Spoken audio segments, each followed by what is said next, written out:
பல்லடம் அருகே பெங்களூரில் இருந்து கடத்தி வரப்பட்ட சுமார் 10 லட்சம் ரூபாய் மதிப்பிலான 1100 கிலோ குட்கா புகையிலை பொருட்கள் பறிமுதல், 3 பேர் கைது.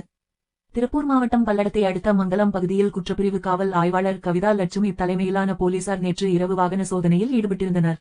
அப்போது சந்தேகப்படும்படியாக தேங்காய் ஏற்றி வந்த வாகனத்தை நிறுத்தி சோதனை செய்த போது அதில் மூட்டை மூட்டையாக தமிழகத்தில் தடை செய்யப்பட்ட குட்கா புகையிலை பொருட்கள் இருப்பது தெரியவந்தது.